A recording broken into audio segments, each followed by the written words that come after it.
దేనికో జనగేటోడు కాదు. ఆయన నిక్కచ్చిగా నిఠారుగా నిలబడేటువంటి వ్యక్తి. ఎమ్మెల్సీ ఎన్నికల్లో మీరు గెలిచిన తర్వాత ఒక వీడియో బయటకు వచ్చింది నల్గొండ జిల్లాలో.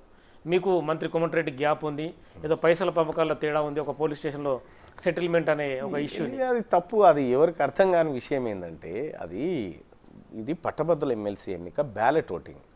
మీకు తెలుసు ఎన్ని రోజుల పాటు మీరు బ్రేకింగ్ న్యూస్ నడిపారు? దాదాపు 3-4 రోజులు ఈ కౌంటింగ్ కొనసాగుతుంది. ఎందుకంటే అది అవన్నీ ఒక దిక్కు పెట్టి తీసుకురావడం అనేది 96 టేబుల్స్ ఉంటాయి. 96 టేబుల్స్లో మాతో పాటు ఇండిపెండెంట్కి అదనపు తీసుకున్నప్పుడు దాదాపు ఒక 200 మంది ఏజెంట్లు, కౌంటింగ్ ఏజెంట్లే కావాలి మాకు.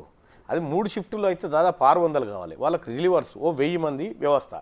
ఈ 1000 మంది నల్లగొండలో ఒక చోట తిష్ట వేసి అక్కడ వాళ్ళకు భోజనాలు, రవాణా, వ్యవహారానికి సంబంధించి మా ఫ్రెండ్స్ ఏదో పాపం వాళ్ళు అరేంజ్ చేసి ఒక అతన్ని, నువ్వు నల్గొండ లోకల్ కదా, పోయి ఫంక్షన్ హాల్ మాట్లాడు, అది మాట్లాడంటే ఫంక్షన్ హాల్ లేదు, ఏం లేదు, ఫోన్ స్విచ్ ఆఫ్ పెట్టుకొని వెళ్ళిపోయింది డబ్బులు తీసుకొని.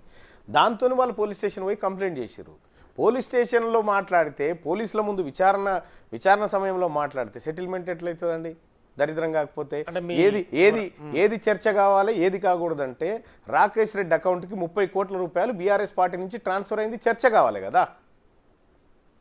రాకేష్ రెడ్డి వివిధ పెట్రోల్ బంకులకు, వైన్ షాప్లకు కొట్టి వైట్ మనీని బ్లాక్గా మార్చి పంచింది, అది చర్చ కావాలి కదా. అది ఏది వాళ్ళ దగ్గర ఉండదు. కేవలం తీన్మార్మల్ అన్నది కాంగ్రెస్ పార్టీది మాత్రమే చర్చకు వస్తుంది. ఎంత అమౌంట్ అదండి? ఒక 4,000 మంది ఒక చోట ప్రతిరోజు 3 పూటల భోజనం చేసి ఆ తర్వాత అక్కడి నుంచి ట్రాన్స్పోర్టేషను వాళ్ళ తీసుకుని ఎంత ఖర్చు అవుతుందండి?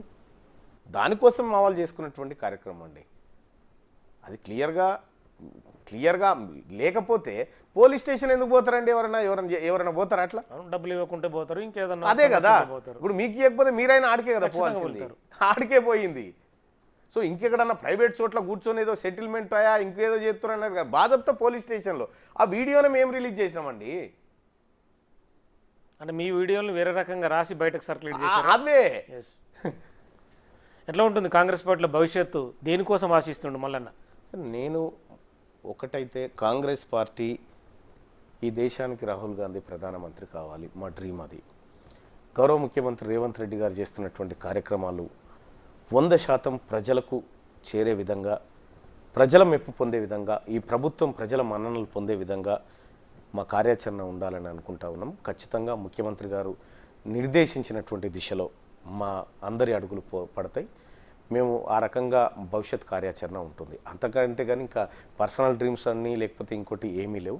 ఖచ్చితంగా ఈ ప్రభుత్వానికి మంచి పేరు తేవడమే, ప్రజలకు మంచి చేయడమే మా ముందున్నటువంటి. మంత్రివర్గ విస్తరణ జరిగే అవకాశం ఉంది. పట్టభద్రులు ఎమ్మెల్సీగా మల్లన్న మంత్రి పదవి అని ఆశిస్తుండా? డిమాండ్ చేస్తాడా?